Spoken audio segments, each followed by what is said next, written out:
नमस्कार, आप देख रहे हैं खबर तो समझिए। मैं हूं आपके साथ अलीम अतहर।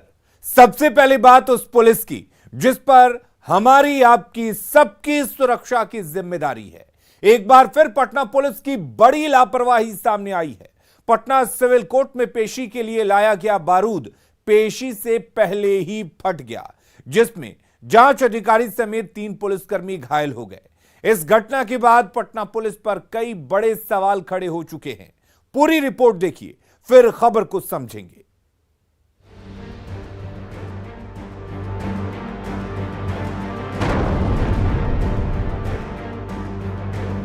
ये तस्वीरें 25 जून की हैं, जब पटना के पटेल छात्रावास से तबाही के 7 डब्बे मिले थे।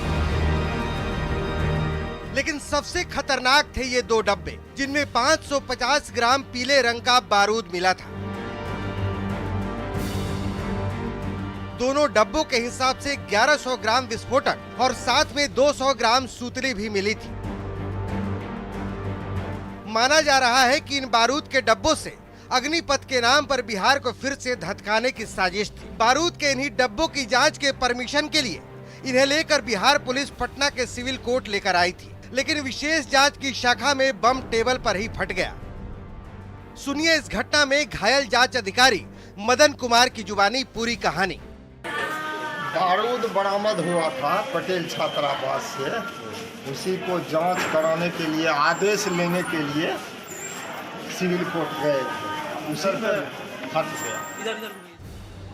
आपके मन में भी कई सवाल खड़े हो रहे होंगे कि आखिर कोर्ट में बारूद कैसे फटा, किस वजह से फटा, क्या बारूद अपने आप फट सकता है? इन तमाम सवालों का जवाब देने की कोशिश की पटना के एसएसपी मानवजीत सिंह ढिल्लों ने।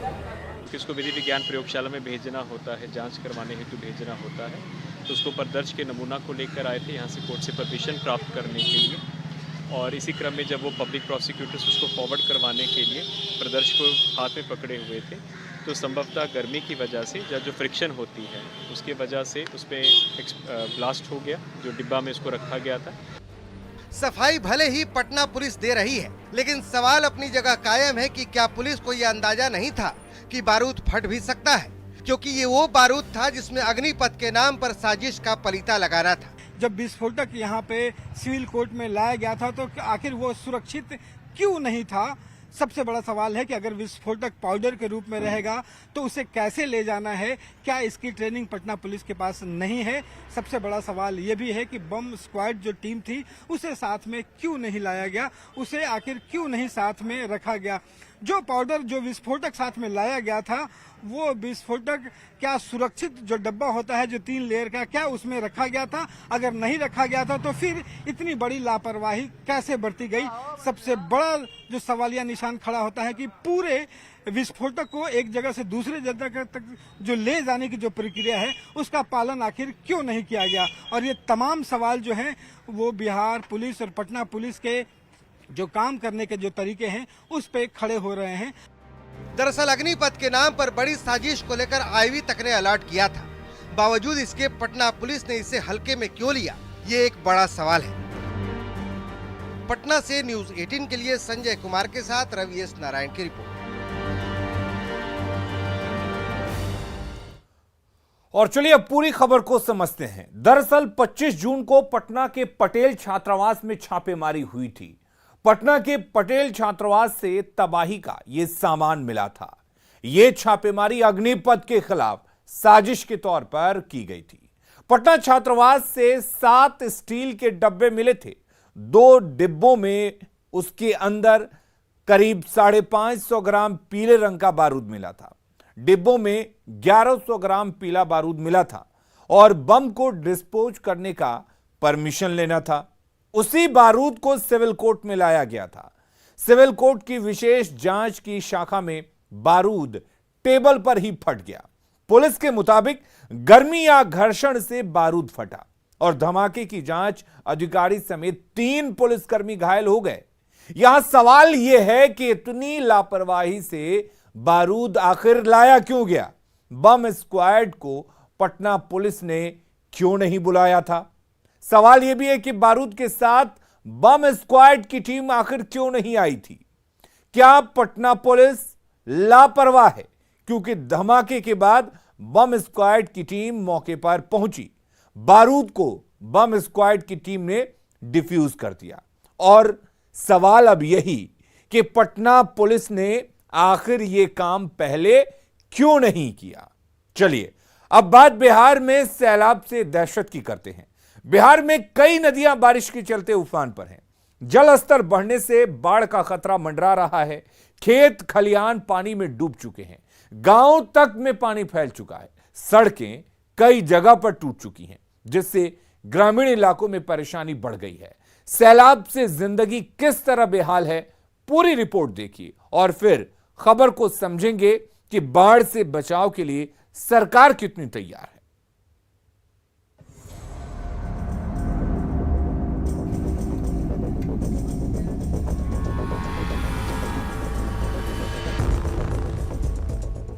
वैशाली में गंडक नहर का बांध टूटने से दहशत है। तस्वीरें पीरापुर बल्हा गांव की हैं, जहां करीब 10 फीट तक बांध टूट गया, जिससे निचले इलाकों में पानी फैल गया।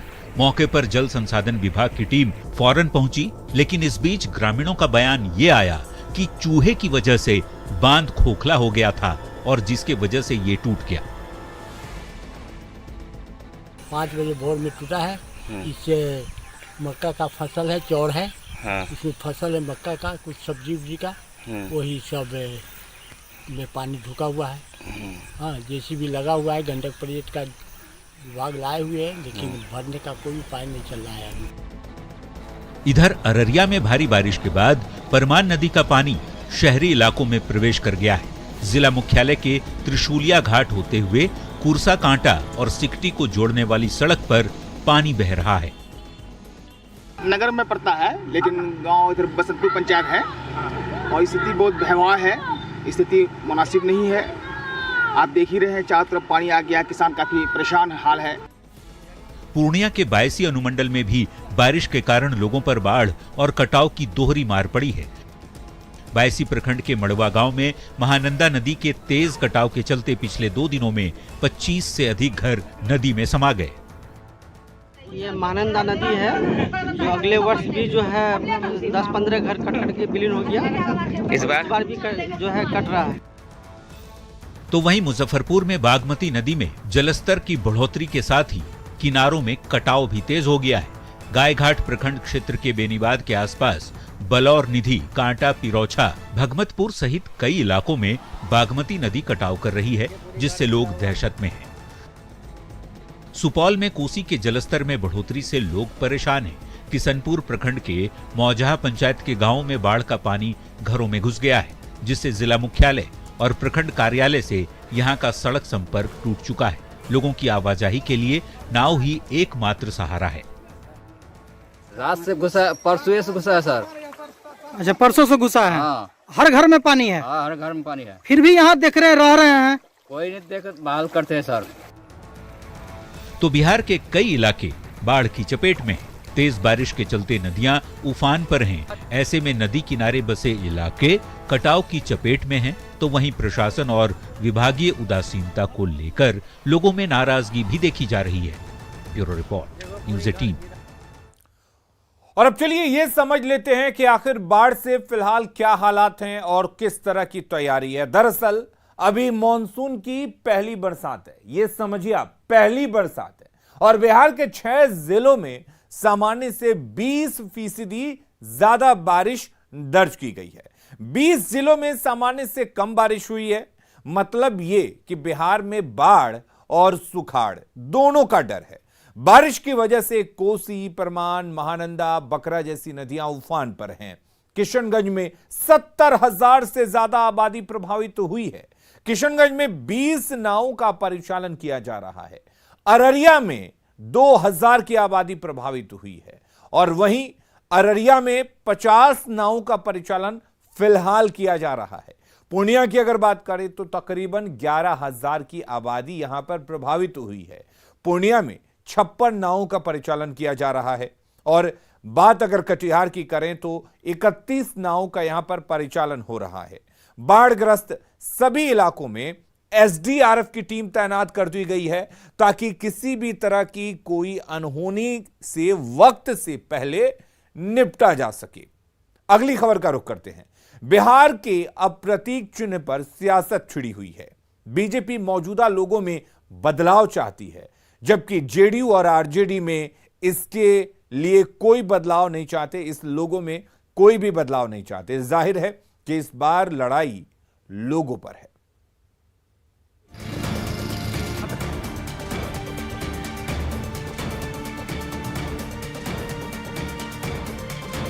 ये है बिहार विधानसभा परिसर में नवनिर्मित बिहार का प्रतीक चिन्ह।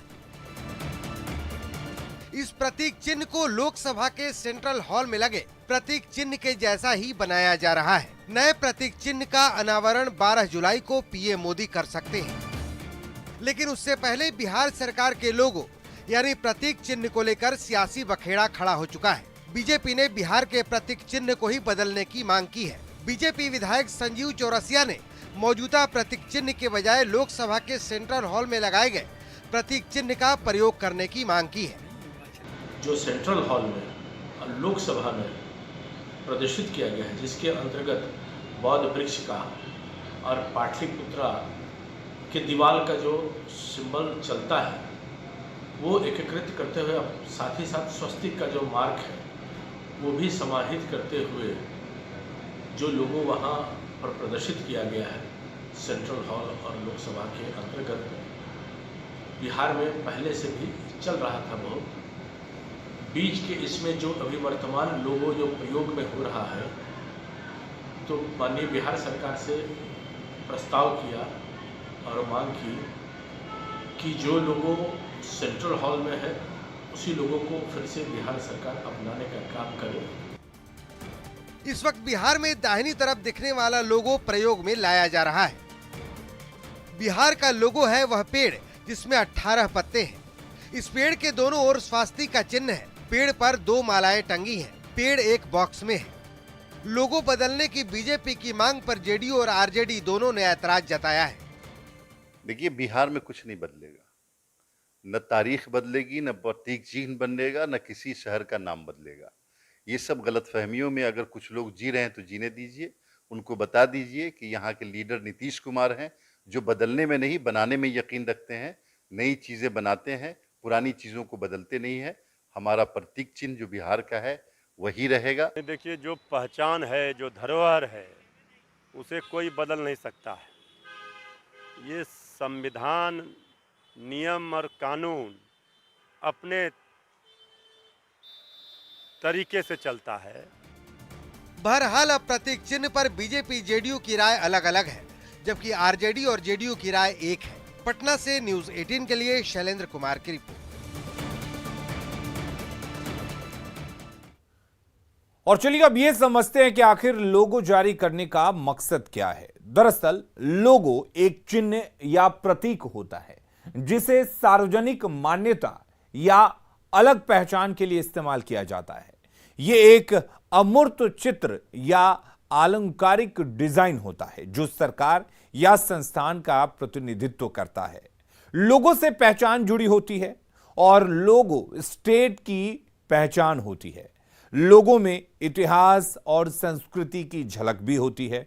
बीजेपी की ओर से प्रतीक चिन्ह को ही बदलने की मांग की जा रही है और प्रतीक चिन्ह के बजाय लोकसभा के सेंट्रल हॉल में लगाए गए प्रतीक चिन्ह का उपयोग करने की सलाह दी है।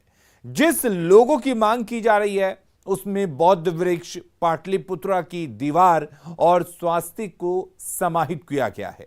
बीजेपी का तर्क यह है कि प्रतीक चिन्हों ने बिहार का गौरव प्रदर्शित होता है, जबकि जेडीयू और आरजेडी प्रतीक चिन्ह को बदलने के पक्ष में नहीं है। यानी कि बीजेपी चाहती है कि लोगो बदले, लेकिन जो आरजेडी और जेडीयू हैं वो नहीं चाहती कि ये प्रतीक चिन्ह बदले।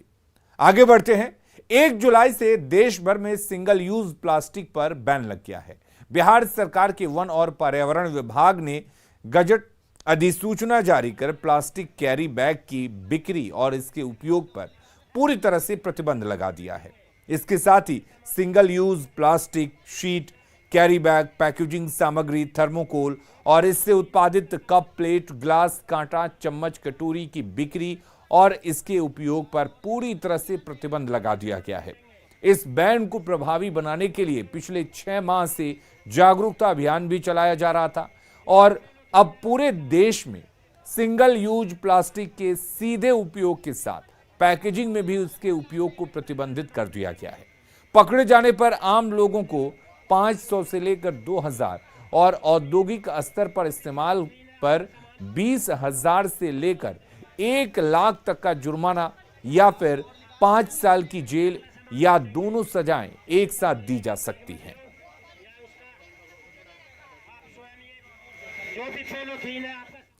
और चलिए अब ये समझ लेते हैं कि कितना खतरनाक है प्लास्टिक। ये प्लास्टिक ना तो डिकम्पोज होते हैं और ना ही जलाए जा सकते हैं। ये प्लास्टिक पर्यावरण में जहरीले रसायन छोड़ते हैं। सिंगल यूज प्लास्टिक पर्यावरण के लिए बेहद खतरनाक है। ये इंसानों और जानवरों के लिए खतरनाक होते हैं। प्लास्टिक बारिश के पानी को जमीन के अंदर जाने से भी रोकता है। प्लास्टिक से भूमिगत जल स्तर में कमी आती है। जल स्तर गिरेगा तो जल संकट बढ़ेगा। इसलिए खुद को जागरूक करने की जरूरत है कि सिंगल यूज जो प्लास्टिक है वो कितना खतरनाक है आपके लिए, हमारे लिए। इसलिए सरकार ने इस पर बैन लगाया है। सरकार ने कुछ सोच समझकर यह फैसला लिया है, तो इस फैसले को मानिए। ओडिशा की पुरी में बड़े ही धूमधाम से जगन्नाथ यात्रा की शुरुआत की गई। कोविड के 2 सालों के बाद इस रथ यात्रा में लाखों लोग शामिल हुए और भगवान जगन्नाथ के दर्शन किए।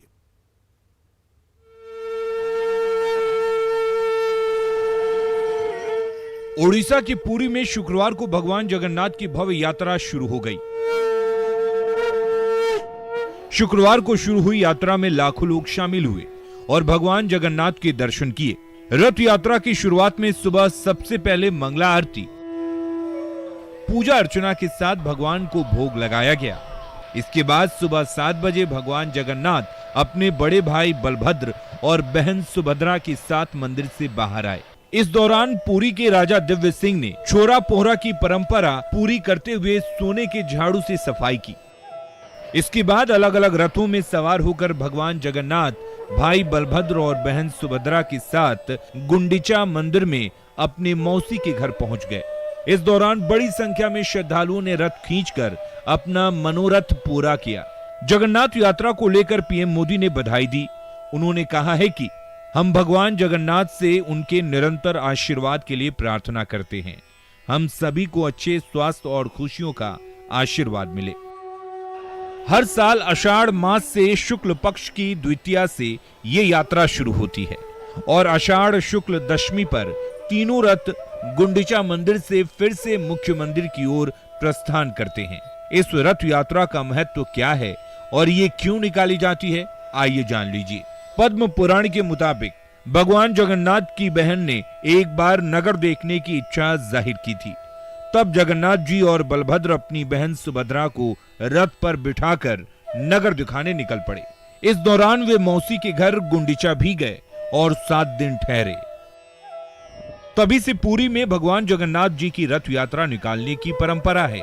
गुंडीचा में भगवान जगन्नाथ, बलभद्र और सुभद्रा जी की मूर्तियों को विधि विधान के साथ मौसी के मंदिर में स्थापित किया जाता है। भगवान मौसी के यहाँ 7 दिन विश्राम करते हैं और 8वें दिन यानी आषाढ़ शुक्ल दशमी पर तीनों देवी देवता रथ में सवार होकर मुख्य मंदिर लौटते हैं। रथों की वापसी की इस यात्रा की रस्म को बहुड़ा यात्रा कहा जाता है। Bureau report, news 18 network. और हमारे इस खास बुलेटिन में फिलहाल के लिए इतना ही, लेकिन खबरें लगातार जारी रहेंगी। आप बने रहिए न्यूज़ 18 बिहार झारखंड के साथ।